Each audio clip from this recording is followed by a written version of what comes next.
And if he finds out who's been running this place for the last 9 years, there will be hell to pay. Welcome. Pierre and Justin Trudeau are back in the House of Commons. Trudeau, of course, trying to get young people to vote for him again, which he seems to have not noticed yet. It ain't working. The Honourable Leader of the Opposition. Mr. Speaker, the Prime Minister has got to stop getting his facts from his incompetent housing minister's Twitter account. Yes. This is the same guy who, as immigration minister, lost track of 1 million people.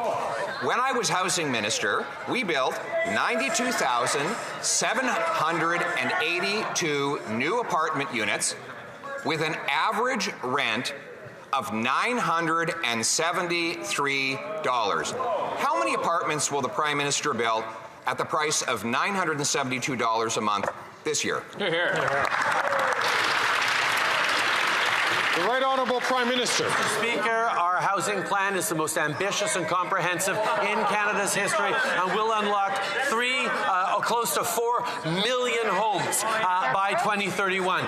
This happens because we're working with municipalities, we're working with provinces to increase the levels of ambition. We've put out the most comprehensive and ambitious housing plan this country has ever seen because we know that making sure that young people can afford a home, making sure we change the way homes are built in this country is about building a stronger future for everyone in this country. That's what fairness for every generation looks like. That's what this government is focused on while they're focused on cuts. Hear, hear. The Honourable Leader of the Opposition. Well, we will cut the rent. When I was Minister of Housing, we paid half as much for rent in Canada that we pay today. And on that question of his ambitious housing plan, I decided to read all about it in their 2015 platform. They said, "We will make it easier for Canadians to find an affordable place to call home." That was 9 years ago. Wow.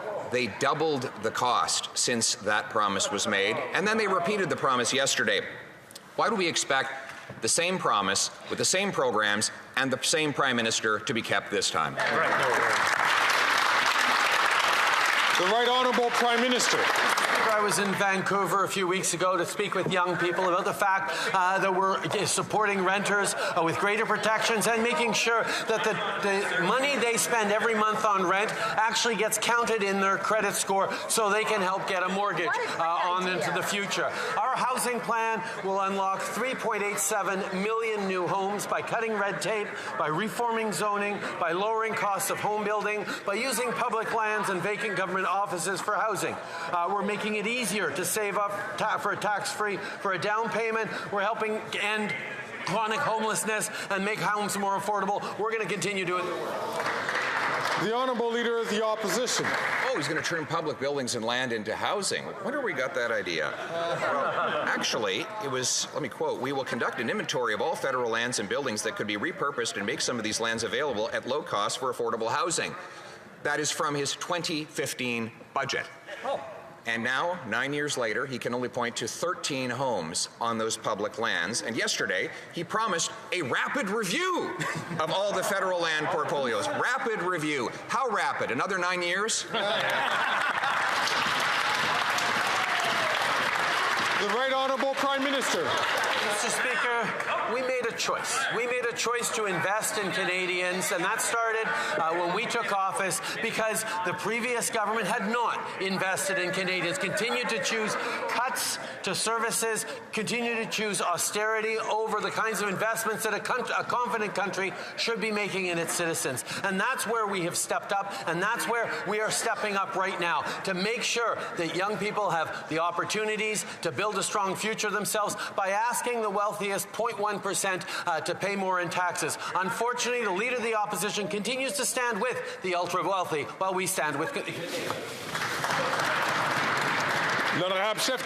Honourable Leader of the Opposition. Named immigration for housing costs and the immigration minister who caused it all. Then he made that minister responsible for housing.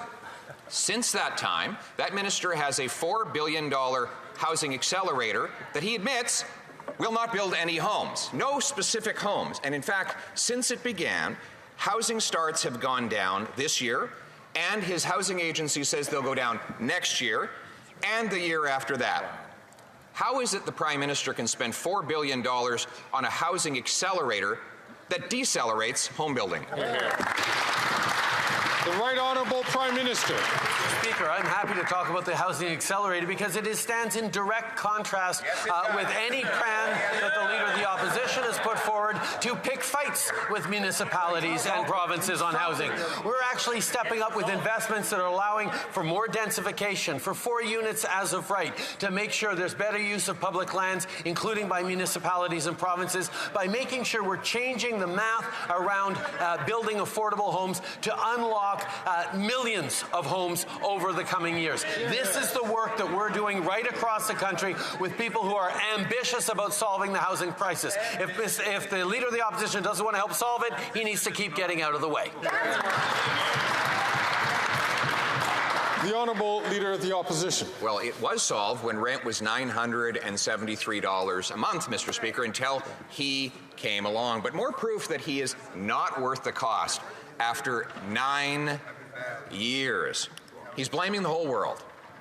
If the world is to blame for the housing problems in Canada, then why is it that housing here is 50 to 75% more expensive than in the United States? Why is it that housing costs have risen faster than in any other G7 country relative to incomes? Why is it that we have the fewest homes per capita despite having the most land and the most lumber? Why? Is it him? The Right Honourable Prime Minister. Mr. Speaker, the member opposite well knows that Canada's population is growing faster than our fellow countries around the world, and that is a good thing. It is a good thing that we continue to draw in people to be successful in this country. It is also extremely important that we recognize that even as the world is faced with challenges around inflation, disrupted supply chains, getting over the pandemic, conflicts and shifting geopolitics, Canada is actually on solider footing fiscally than any of our other G7 partners, with a lower debt to GDP ratio, a lower deficit, and a continued focus on creating the jobs and the future that Canadians need. Comment, like, and subscribe, and join if you can. You've been served.